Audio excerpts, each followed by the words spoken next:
Lupakan semua yang Anda pikir Anda ketahui tentang sihir. Hari ini kami mengungkap kekuatan seni mistik Jawa yang murni dan tak terbantahkan. Sebuah tradisi yang begitu mendalam hingga membentuk kehidupan dan melampaui pemahaman. Ini bukan cerita rakyat. Ini tradisi yang hidup dan berkembang.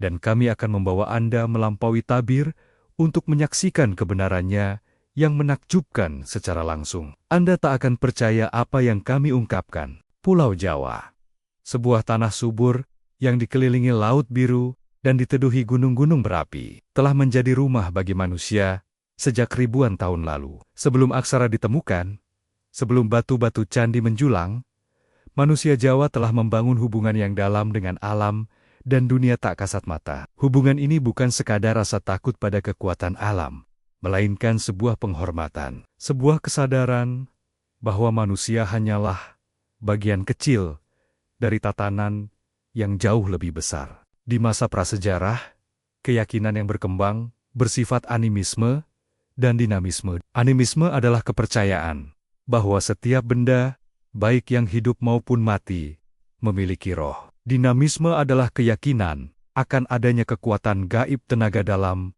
yang mengalir di segala sesuatu. Dalam pandangan ini, sebuah batu besar di tepi sungai bukan sekadar batuia, adalah tempat bersemayam roh penunggu sungai. Beringin tua bukan sekadar tumbuhan ia, adalah gerbang antara dunia manusia dan dunia roh. Kepercayaan ini membentuk cara pandang orang Jawa terhadap alam. Setiap unsur alam memiliki kesadaran, dan karena itu, layak dihormati. Bagi orang Jawa kuno, gunung adalah pusat dunia eksis mundai, penghubung antara langit dan bumi. Gunung-gunung seperti Merapi, Lawu dan Semeru dipandang sebagai tempat suci, istana para dewa, dan pusat energi kehidupan. Di lerengnya, masyarakat melakukan upacara-upacara untuk memohon kesuburan tanah, keselamatan dari letusan, dan perlindungan dari mara bahaya. Sungai adalah nadi kehidupan mengalirkan air yang memberi makan sawah, menyediakan ikan untuk santapan, dan menjadi jalur perjalanan. Laut adalah wilayah misterius indah, sekaligus berbahaya yang dihuni makhluk-makhluk sakti. Upacara sesaji adalah inti dari kehidupan spiritual mereka. Sesaji bisa berupa hasil bumi seperti padi, buah, dan umbi-umbian, atau benda-benda yang dianggap berharga seperti kain, perhiasan, bahkan ayam hidup. Semua ini dipersembahkan kepada roh penjaga tempat, sebagai tanda terima kasih sekaligus permohonan agar hubungan manusia dengan alam tetap harmonis. Konsep ini kemudian dikenal sebagai menjaga jagat alit, dunia kecil, diri dan keluarga, agar selaras dengan jagat ageng, dunia besar, alam semesta. Pada masa itu, pengetahuan spiritual diwariskan melalui cerita lisan. Para tetua desa menjadi penjaga memori kolektif. Mereka mengisahkan legenda penciptaan, cerita asal-usul gunung, sungai, atau batu besar, serta kisah-kisah tentang manusia yang melanggar aturan alam dan menerima hukuman. Cerita-cerita ini bukan hanya hiburan, melainkan sarana pendidikan moral dan pengingat akan pentingnya menjaga keseimbangan. Orang Jawa kuno meyakini bahwa setiap tindakan manusia berdampak pada keseimbangan kosmik. Jika seseorang menebang pohon tanpa izin, ia bisa terkena sakit misterius. Jika ada yang membuang limbah ke sungai, ikan akan menghilang dan panen padi akan gagal. Pandangan ini melahirkan pola hidup yang berorientasi pada harmoni. Tidak ada konsep eksploitasi alam secara membabi buta. Semua diambil secukupnya, sesuai kebutuhan. Pepatah kuno yang diwariskan dari generasi ke generasi mengatakan, "Urip iku mung, mampir ngombe." Hidup hanyalah singgah untuk minum. Pepatah ini mengingatkan bahwa hidup manusia singkat, sehingga harus dijalani dengan kesadaran dan tidak meninggalkan kerusakan bagi yang datang kemudian. Selain hubungan dengan alam, masyarakat Jawa Prosejura memiliki ritual untuk berkomunikasi dengan leluhur. Mereka percaya bahwa roh leluhur tidak benar-benar pergi, melainkan tetap hadir untuk melindungi keturunannya. Karena itu, upacara penghormatan leluhur dilakukan secara berkala. Makanan, bunga, dan dupa diletakkan di altar sederhana, atau di tempat yang diyakini menjadi titik pertemuan dunia roh dan dunia manusia. Melalui ritual ini, masyarakat merasa terhubung tidak hanya dengan masa kini, tetapi juga dengan masa lalu yang panjang. Perjalanan spiritual pada masa ini tidak dipimpin oleh tokoh tunggal, seperti raja atau pendeta, melainkan oleh dukun atau shaman, yang dianggap memiliki kemampuan berkomunikasi dengan roh dan mengobati penyakit. Mereka berfungsi sebagai tabib, penasihat, sekaligus penjaga tradisi. Pengetahuan yang mereka miliki bukan hanya hasil pengalaman pribadi, tetapi juga warisan dari guru sebelumnya, disertai dengan pengamatan tanda-tanda alam. Dalam keseharian, konsep ilmu titen mulai muncul sebuah bentuk kebijaksanaan yang lahir dari pengamatan teliti terhadap pola alam. Misalnya, perubahan warna langit di sore hari bisa menandakan hujan esok, atau suara binatang tertentu di malam hari menjadi pertanda datangnya tamu atau peristiwa besar. Ilmu titen ini bukan sekadar pengetahuan praktis, melainkan juga bagian dari kesadaran spiritual bahwa alam selalu berbicara, dan manusia harus pandai mendengarkannya. Di titik ini, mistisisme Jawa masih murni, belum terpengaruh ajaran luar. Namun, pondasi yang dibangun pada masa prasejarah inilah yang memungkinkan masuknya pengaruh Hindu-Buddha dan Islam di masa depan. Kepercayaan pada roh alam, penghormatan terhadap leluhur, konsep harmoni kosmik, dan hubungan guru-murid telah menjadi kerangka yang siap menerima lapisan-lapisan baru tanpa kehilangan jati diri. Sebagaimana tertulis dalam sebuah ungkapan kuno yang sering diucapkan para tetua, "Sapa sing ngurmati alam, bakal diuripi alam." Siapa yang menghormati alam akan diberi kehidupan oleh alam. Ungkapan ini tidak hanya berlaku di masa lalu, tetapi juga relevan hingga kini. Ketika tantangan lingkungan semakin nyata, mistisisme Jawa sejak awal mengajarkan bahwa manusia bukan penguasa alam, melainkan bagian dari alam itu sendiri.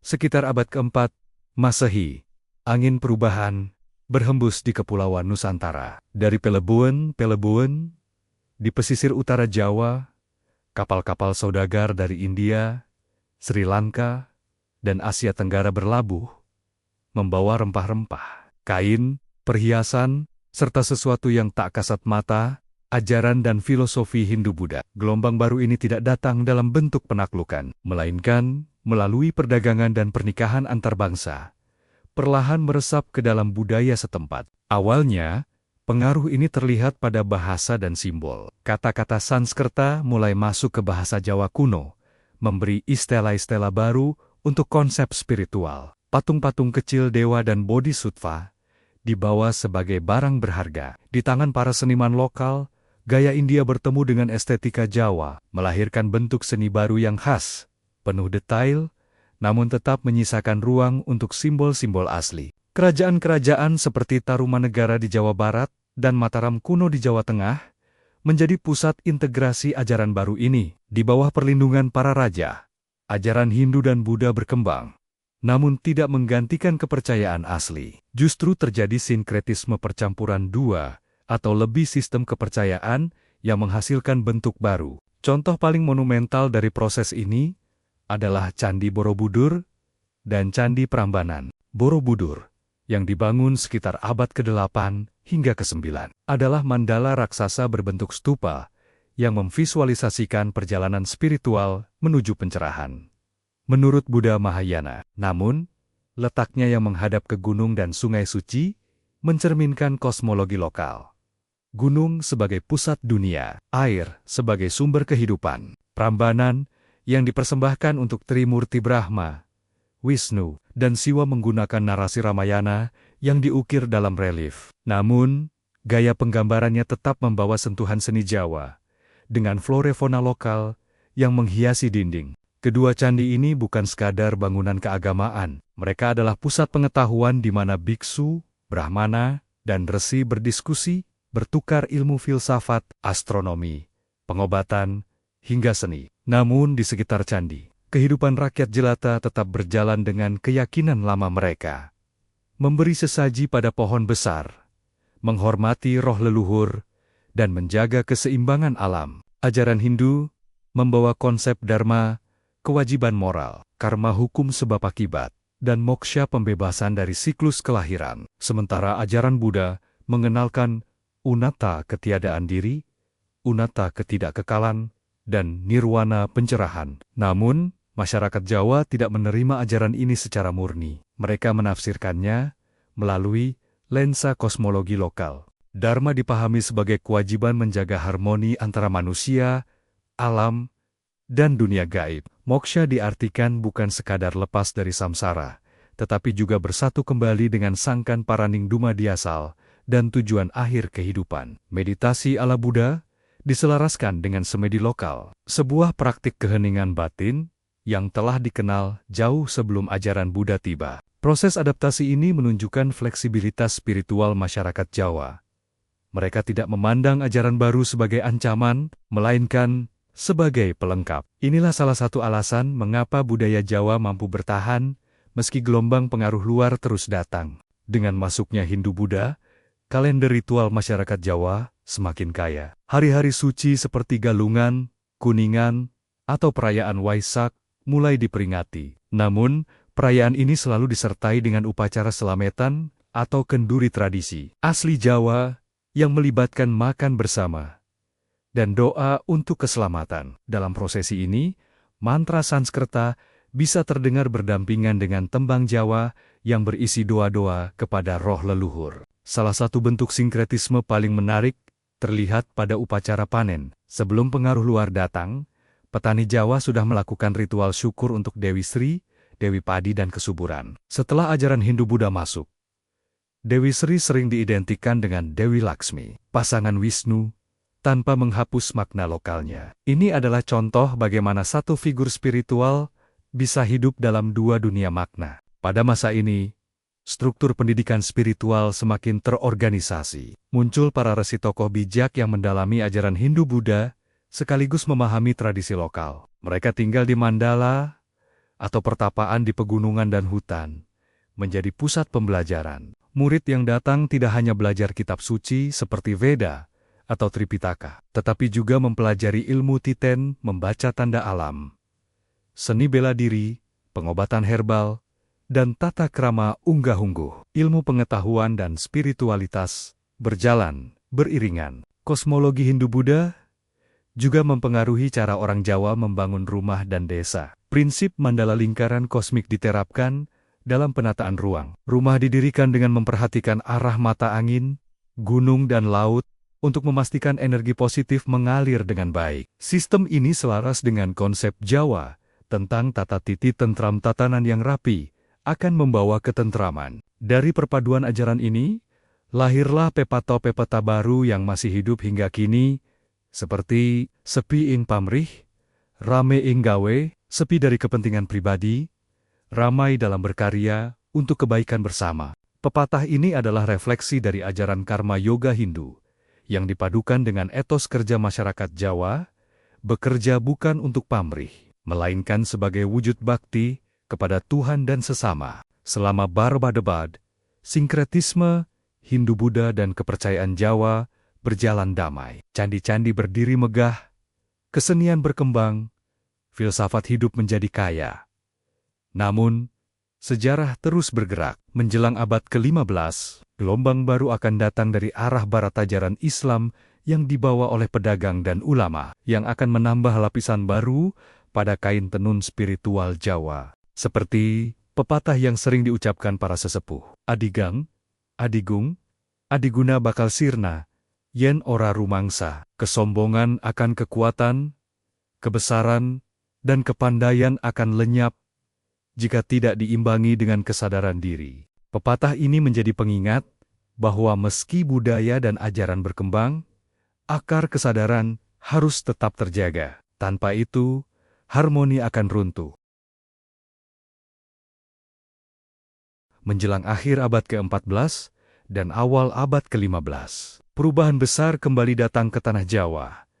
Kali ini, gelombang itu mengalir dari arah barat, dibawa oleh para pedagang Muslim dari Gujarat, Arab, dan Persia. Mereka berlayar melalui Selat Malaka, singgah di pesisir Sumatera, lalu berlabuh di pelebuan-pelebuan pesisir utara Jawa seperti Gresik, Tuban, dan Demak. Ajaran yang mereka bawa bukan hanya Islam sebagai hukum dan ibadah formal, tetapi juga tasawuf dimensi batin dari Islam yang syarat dengan simbol, keheningan, dan pencarian kesatuan dengan Tuhan. Tidak seperti penaklukan militer di beberapa wilayah lain di dunia. Di Jawa, Islam masuk dengan cara yang lembut. Para saudagar Muslim berdagang sambil membangun hubungan dengan penduduk setempat. Mereka menikahi perempuan Jawa, mengadopsi adat, dan membangun kepercayaan. Kehadiran mereka perlahan membuka jalan bagi penyebaran ajaran baru ini. Awalnya, masyarakat Jawa memandang Islam sebagai ajaran asing. Namun, ketika para penyebarnya menunjukkan nilai-nilai yang sejalan dengan falsafah lokal seperti keselarasan, keadilan, dan penghormatan kepada leluhur mereka, mulai menerima. Islam yang diperkenalkan bukan hanya tentang syariat, tetapi juga tentang menyucikan hati, membersihkan diri dari sifat buruk, dan mendekatkan diri kepada Allah. Penyebaran Islam di Jawa mencapai puncaknya dengan hadirnya Wali Songo. 9 tokoh suci yang dikenal sebagai penyebar Islam terbesar di tanah Jawa nama-nama, seperti Sunan Kalijaga, Sunan Ampel, Sunan Bonang, Sunan Gunung Jati, dan Sunan Giri, tidak hanya dikenang sebagai ulama, tetapi juga sebagai pengrajin budaya. Mereka mengerti bahwa untuk mengakar di hati orang Jawa, Islam harus berbicara dalam bahasa budaya setempat. Sunan Kalijaga terkenal dengan dakwah melalui kesenian, wayang kulit, tembang, dan gamelan. Ia memadukan kisah-kisah Islam dengan epos Mahabharata dan Ramayana, sehingga ajaran baru terasa akrab. Sunan Bonang menggunakan musik dan tembang untuk menyampaikan ajaran tasawuf, mengajarkan bahwa keselarasan nada mencerminkan keselarasan hati dengan Tuhan. Sunan Giri mengembangkan permainan anak-anak dan lagu rakyat untuk menanamkan nilai-nilai Islam sejak dini. Mereka tidak meruntuhkan tradisi, melainkan menyusupkan makna baru ke dalamnya. Upacara selamatan tetap ada, tetapi doa yang dibacakan menjadi doa Islam. Ziarah ke makam leluhur tetap dilakukan, tetapi dimaknai sebagai mendoakan, bukan memuja. Konsep Jawa Manunggaling Kawula Gusti menemukan resonansi kuat dalam tasawuf. Dalam Islam, ada konsep fanafilah lenyapnya ego diri dalam kesadaran ilahi.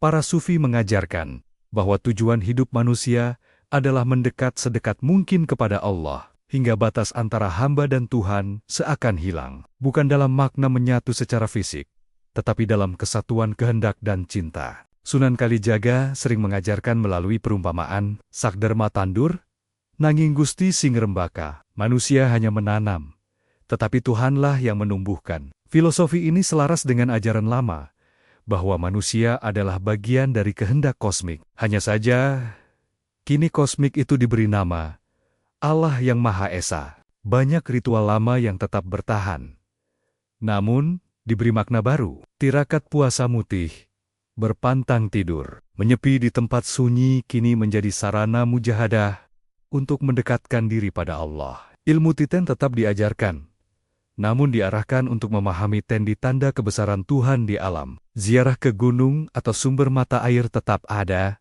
tetapi dimulai dengan doa memohon keberkahan Allah, bukan semata memuja roh penjaga. Bahkan selametan, ritual makan bersama yang menjadi jantung kehidupan sosial Jawa, tetap dilaksanakan. Bedanya, doa yang dahulu berupa mantra kini diganti dengan bacaan Al-Fatihah, tahlil, dan doa-doa Islam.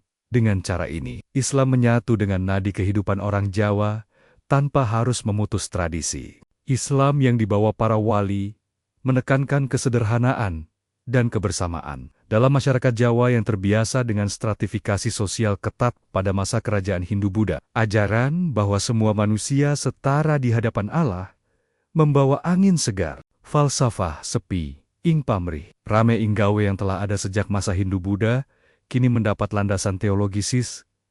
Bekerja tanpa pamrih adalah ibadah, dan membantu sesama adalah bagian dari iman. Para wali mendirikan pesantren sebagai pusat pendidikan. Di sini, murid tidak hanya belajar mengaji, tetapi juga menjalani laku batin, mengendalikan nafsu, melatih kesabaran, dan memperdalam zikir. Hubungan guru-murid menjadi semakin formal, tetapi tetap mempertahankan sifat kekeluargaan khas Jawa. Transmisi ilmu juga bersifat bertahap. Murid yang baru datang akan diajarkan akhlak dasar. Baru kemudian dibimbing ke ajaran tasawuf yang lebih dalam. Prinsipnya sama dengan masa sebelumnya. Pengetahuan tingkat tinggi hanya diberikan kepada mereka yang sudah matang secara moral. Pengaruh Islam juga terlihat dalam arsitektur. Masjid-masjid awal di Jawa tidak berbentuk kubah seperti di Timur Tengah, melainkan beratap tumpang tiga seperti Meru dalam candi Hindu. Ini adalah simbol bahwa Islam masuk tanpa meniadakan bentuk lokal. Ukiran kaligrafi Arab berdampingan dengan ornamen daun dan bunga khas Jawa, menandakan harmoni dua dunia. Masa ini melahirkan peta baru yang menggabungkan kebijaksanaan Jawa dan ajaran Islam, seperti urip iku urup. Hidup adalah menyala memberi cahaya bagi sesama. Pepatah ini mencerminkan ajaran Islam tentang menjadi cahaya rahmatan lil alamin bagi dunia. Hasil dari semua proses ini adalah lahirnya Islam Kejawen, sebuah bentuk Islam yang tetap taat pada rukun iman dan rukun Islam, namun membungkusnya dengan simbol, seni, dan tata cara yang sangat Jawa bagi banyak orang Jawa. Menjadi Muslim tidak berarti meninggalkan jati diri, melainkan menemukan harmoni baru antara keyakinan kepada Allah dan penghormatan kepada leluhur serta alam. Sebagaimana Sunan Kalijaga pernah berpesan, Witing tresna jalaran saka kulina, witing pituah jalaran saka rasa. Yen wis ngerti rasa, bakal ngerti sapa sing kuasa. Cinta lahir dari kebiasaan. Kebijaksanaan lahir dari rasa. Jika sudah memahami rasa, kita akan mengenal siapa yang berkuasa, yakni Allah.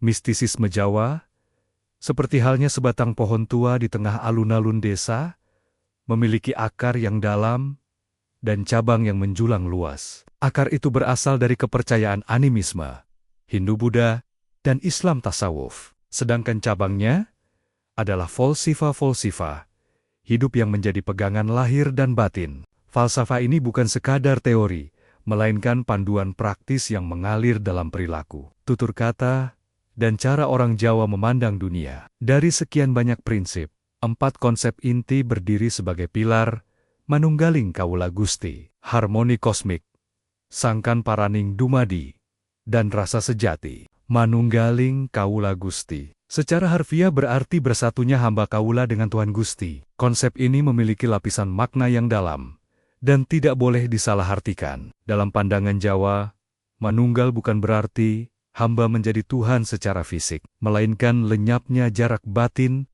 antara keduanya. Ego manusia larut dalam kehendak dan kasih sayang Sang Pencipta. Dalam konteks tasawuf, ini sejalan dengan konsep fana filah lenyapnya diri dalam kesadaran ilahi.